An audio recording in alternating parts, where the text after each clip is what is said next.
Welcome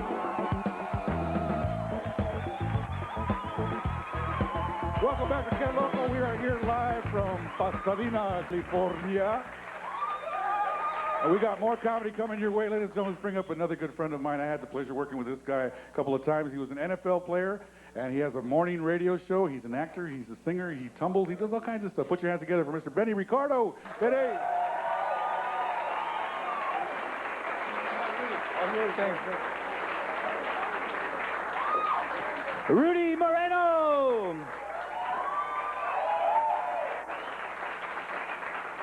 Man, I almost didn't make it, man. I was driving and I was trying to drink a bottle of Diet Pepsi, you know, the plastic kind. And I didn't realize that when you squeeze that thing with the cap off, what happens? That thing squirts all over the place. So I get this all over my pants. I'm trying to drive and clean myself off at the same time. Police officer pulls me over because I was swerving. And the guy says to me, "Have you had anything to drink?" I said, "Well, I tried, but it's all over me." So then he tries to give me with a trick question. He says, "Can you do the alphabet backwards?" Alphabet backwards? See, that's a trick question because 99% of the people say, "I can't even do it when I'm sober." And then they make you do all the tests, right? I said, "Wait a minute, you want me to do the alphabet backwards?" He says, "Yeah." I said, "Backwards, let me try here. Backwards, that's a A, B, C, D, E, F, G, H, I, J, K, L. He said, wait, that's not backwards. I said, "What is for me because I'm dyslexic."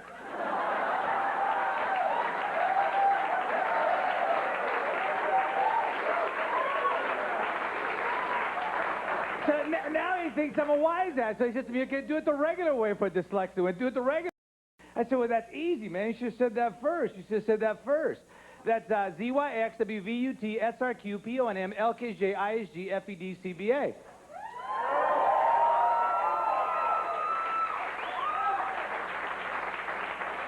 Like he's going to know the difference if I did it all right or not, right? So I told him, I said, "Obviously, you should know, man, I can't get drunk. I'm dyslexic. I drink with a bottle upside down. That's why I got this stuff all over me, man. But if I need you in case of an emergency, I'll call 119. I'll call 119, see if you can help me, you know." But I don't know why you stopped me, man. I've never had an IUD before, man. I've never had an IUD. Now, one of the things I get to do is I get to go all over the world and I get to announce all these different sporting events. And it all started for me when I was the interpreter for the first Roberto Duran Sugar Ray Leonard fight. And there's a true story. This is the one that Roberto won. So after the fight, they asked me, they said, "Benny, ask Roberto in Spanish the Sugar Ray style or tactic surprised him in the least bit." So I said, "Roberto, ¿te sorprendió el estilo o la táctica de su Sugar Ray en la pelea?" "No, ese pendejo pinche puto negro puede romper el culo cuando quería ser payaso que ni a su madre. Ese hijo puto no puede tocar ni su culo." Yeah, he says he has a lot of respect for Sugar Ray Leonard.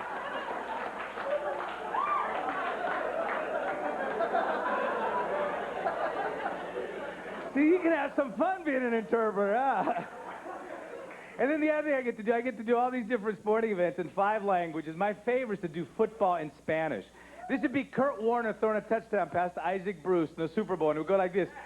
Primera oportunidad, línea 27, el mariscal de campo, mira ese Kurt Warner, el corredor ese Marshall Falk, los receptor abierto, Isaac Bruce y hasta aquí. Primera oportunidad, retos de dirección, ahora hasta aquí, me está cubierto, sigue, retos de tira pase corto ahora, agarra pata Isaac Bruce, sigue la 10, la 5, la touchdown.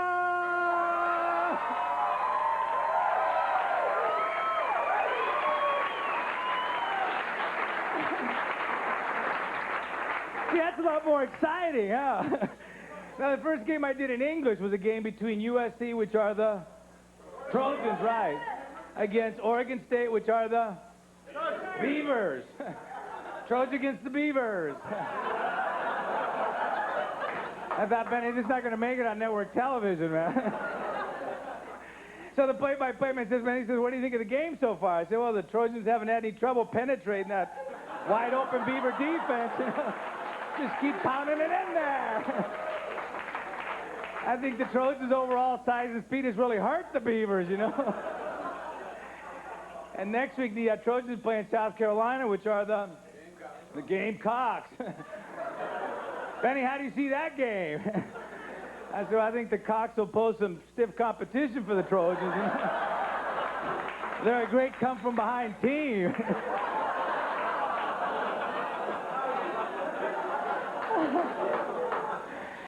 I grew up in the barrios of Newport Beach, California. And the tough part about growing up in the barrios of Newport Beach is American people always thought that because I spoke Spanish, the worse English they would speak to me, the more I would understand them. So they used to come up to me and say, you speako Inglisho? You speako Inglisho? I thought, boy, I got to screw with this guy. I said, yay. He said, where were you educado? I said, Yale.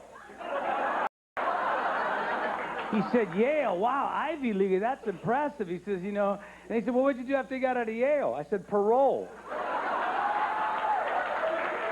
He said, oh, payroll, accounting department. Yeah, that's where I started out, too. No, but it's great to be a Latino, though, because now I travel all over the world, especially in the United States. I never need a return flight.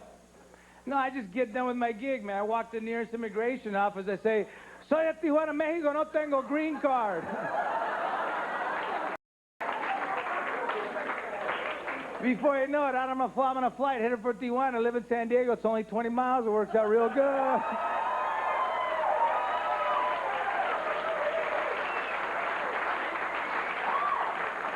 Not only that, but they give me a guy who takes care of my bags and everything for me, you know? No, but Latinos, we always try to make something, right? And Americans always try to improve it. Like, I'll give you an example. We give you nice mountain-grown coffee from Colombia grown by Juan Valdez. What do Americans do with it? They turn it into Starbucks. We give you nice Inca-grown cocaine from Peru, right? What do you guys do? You turn into crack. From the Aztecs, we give you a nice little chihuahua, right? What do? You turn it into a rat on angel dust looking for chalupas. That's amazing. I just got a notice, it says, honor before your birthday, come to the nearest DMV office, and a badly dressed person with a bad attitude might help. So I go up there, the guy says, what language do you want to take the test in? I said, well, Spanish would be good. She said, good, go to that Asian girl over there, and she'll give you the test. The Spanish driving test has these kind of questions. 55 is the A, maximum capacity of a passenger car. B, speed limit, or C, number of times you can cross the border before you need a green card. So I said to her, I know why you people can't drive, because she's about this short. And I told her, the reason why you guys can't drive is because you can't see over the dashboard, so you drive by watching the expression on the passenger's face. And I said, what the hell, Latinos, we're short too, but at least we're smart enough to lower our cars. I'm Benny Ricardo. Thank you very much. Benny Ricardo. We'll be back with more Que Loco on Galavisión. We'll be right back.